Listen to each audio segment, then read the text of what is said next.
Welcome to episode 27 of Two Cents Tuesday.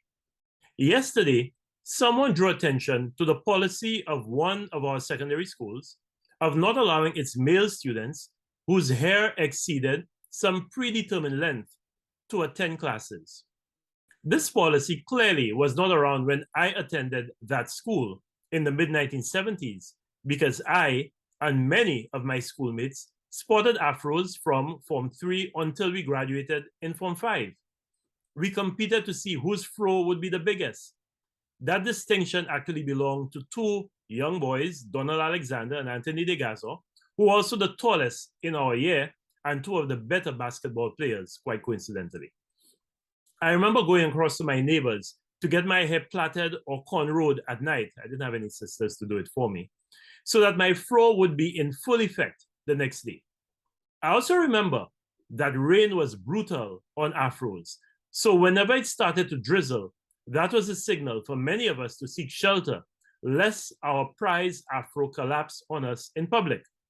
Such were the stresses that we dealt with back then in secondary school. I say all of this to point out that no policy existed at my alma mater over 40 years ago that suggested that boys with afros were not properly groomed. I cannot think of any of my afro-wearing classmates who became deviants or engaged in antisocial behavior because of our big fros. So what has happened in the intervening years that has caused my alma mater to equate afros with inadequate grooming or deportment in the young men whose minds it has been charged to mold? How times have changed. Afros used to be viewed as a symbol of Black pride and a refusal of Black people in the diaspora to assimilate and lose themselves in a foreign culture. That is why the typical reaction to the Afro in North America was an insistence that it be trimmed, tamed, and tidied. Apparently, this is a notion that is popular in our country in this 21st century. The post on Facebook started a social media storm with comments running the gamut from the sublime to the absurd. It also provided an opportunity for the omnipresent cyberbullies to rear their metaphorically ugly heads, snapping and admonishing those who put forward contrary opinions to theirs. Now, that is something that my alma mater should devote some time to addressing with its current group of male students. Many of us have lost the ability to debate reasonably and amicably. We feel the need to shout others down, tell them to keep quiet, shut up, or behave. That is what leads to brawls in cinemas and fights in the streets, not wearing an afro. I'm positive the cyberbullies that display their routine uncouthness on social media did not wear afros in secondary school. Some of the arguments in favor of the no afro rule posited that this was a rule of the school, and because our education system is supposed to teach students how to abide by rules, then this rule, like all others, should be faithfully followed. In their opinion, to do otherwise would be to contribute to the delinquency that is currently plaguing our country and causing us to descend into chaos. You know that slippery slope? Yeah.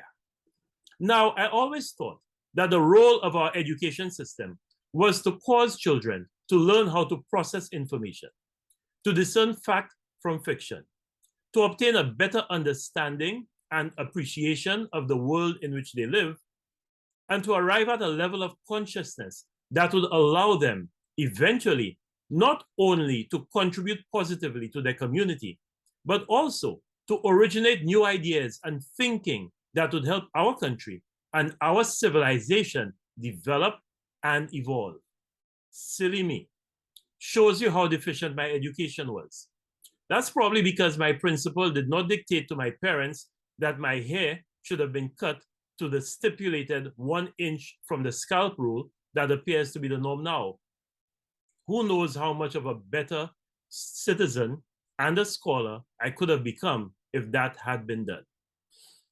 You see, I have a problem when people tell me that I should blindly accept and follow rules, particularly rules that do not make sense, are unjust, unfair, or are arbitrarily applied. History is replete with examples of rules that were supposedly put in place to ensure moral rectitude, but which were discriminatory, absurd, and wrong. Some were downright illegal or criminal. I remember not that long ago that unmarried female teachers would be suspended and could lose their jobs in St. Lucia if they got pregnant.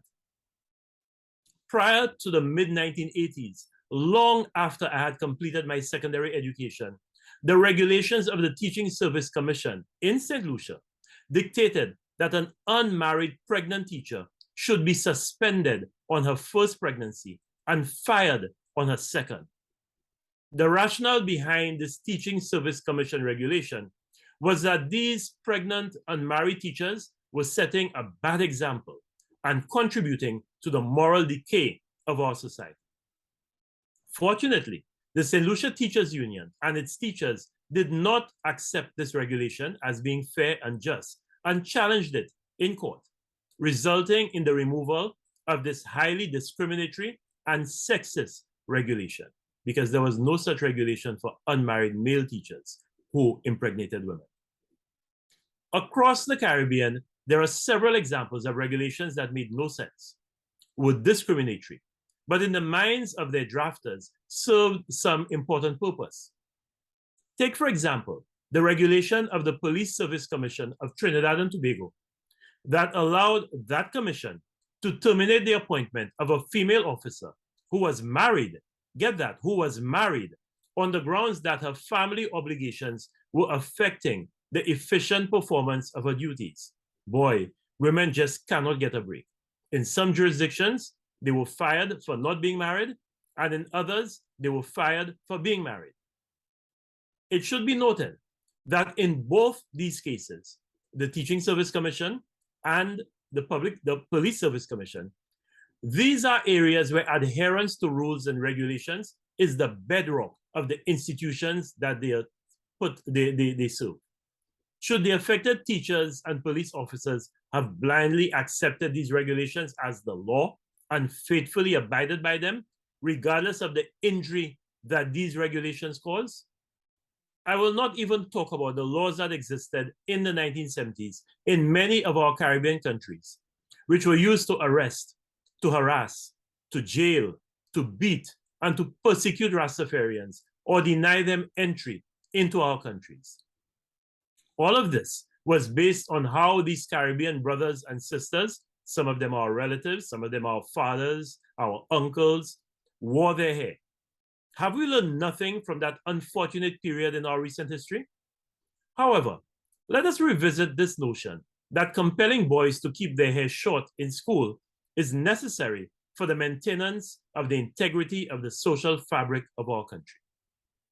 I have scoured the literature and not found anything that establishes a relationship between long hair in boys of African descent and delinquency or poor performance. What I've seen are several studies that establish the importance of positive psychosocial stimulation between birth and 7 years of age on the development of emotional control and peer social skills, among other critical characteristics in a child. I've seen a World Development Report that establishes a clear link between parenting skills training and psychosocial stimulation in early childhood with positive school participation in the teenage years. I came across a report by Blum that showed high levels of school connectedness were negatively correlated with smoking, alcohol use, drug use, violence, and sexual experience in both boys and girls in the Caribbean. In other words, parenting skills training and psychosocial stimulation in the early childhood years have a positive effect on school connectedness in the teen years, which in turn led to lower levels of risk-taking and antisocial behavior. Unfortunately, in St. Lucia, we do not have universal early childhood development or early childhood education. And the Roving Caregivers Program that provided parental skills training was discontinued some years ago in our country. Maybe that should be the focus of our education system and our government. In doing my literature review, I saw another paper by O'Heen, Ireland, and Blum that stated that of the 34% of young people in the Caribbean who reported being sexually active, 82% of the males and 54% of the females initiated sexual activity on or before age 13. I also read a follow-up paper by O'Heen in the Maternal and Child Health Journal that showed an association between early sexual association and risk-taking behavior, such as alcohol use, marijuana use, gang involvement, violence, running away, and skipping school. With all these risks, except for running away, being significantly more pronounced in young boys than young girls. I saw very concerning data in a World Health Organization, WHO, school-based student health survey that indicated how prevalent physical attacks on students, fighting and bullying were in our school system in St. Lucia, as well as the high percentages of students in the 13 to 15-year cohort that engaged in negative practices, again in St. Lucia. As hard as I searched, I did not see anything about afros, locks, or long hair in any of these studies. I remember during the lockdowns in 2020 that were caused by the COVID-19 pandemic, the number of children who were going hungry because schools were closed and their parents did not have the safety net of the school feeding program to provide meals for these children. Nothing has changed with these children or their parents. In fact, with the rapid escalation of the prices of food in our supermarkets, the situation has worsened. Why aren't we focusing our attention on the social safety nets available to vulnerable families to ensure that their children can have the most positive education outcomes possible? I will not go into how antediluvian, colonial, and embarrassing this conversation that we're having right now about the length of our boys' hair is in this 21st century. As comfortable as I am with words, I believe even I would be lost for words in attempting to describe how ridiculous this is.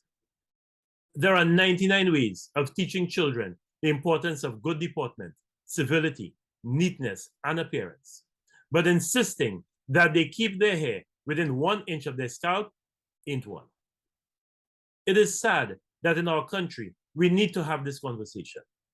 In 2019, the world celebrated something we should not have needed to, and that is Miss South Africa becoming the first Black woman to win the Miss Universe pageant wearing her hair naturally in an afro. Today, right now, there are professional Black women in North America and Europe who cannot wear their hair natural in their jobs because that type of hairstyle is still generally frowned upon in the corporate world in these countries and not regarded as professional. Here I was thinking that this was a uniquely global North problem. However, it appears that some of us in this neck of the woods have not yet learned to appreciate and embrace our ethnicity. This is not about respecting and abiding by rules. This is about rejecting a value system that taught us we are subpar unless we conform to a standard that is set by others who live in northern latitudes. That's what this is about. We know what the problems are with our education system. Let's fix them so that we have an education system that will reduce the number of our young boys who are dropping out of school before they complete fifth form. Go and look at the results. Go and look at the statistics. They are clear. Let's address the glaring perennial underperformance of our boys relative to our girls. Again, the data are clear. Let's fix an education system that is not preparing our young people for the ever-changing dynamic environment they must live in. Let's address the myriad social problems that plague our youth and their families, which we have long known about, but continue to ignore because in our minds, they are too tough to tackle. Let's deal with the poor conflict resolution skills and inadequate socialization that are causing so many of our young boys to resort to violence to resolve disputes. Last week, while reorganizing my study, I came across the graduation booklet of the 1997 graduating class of St. Mary's College. 25 years ago, as the featured speaker at that graduation, I said to that graduating class, among other things, that I quote, "The only places where the men appear to be outnumbering and outperforming the women are in the prisons and the cemeteries," unquote. That is what we should be focusing on, instead of scapegoating Afros as the cause of the moral breakdown in our society. Thank you for viewing another 2 Cents Tuesday. Have a great week and stay safe. Goodbye.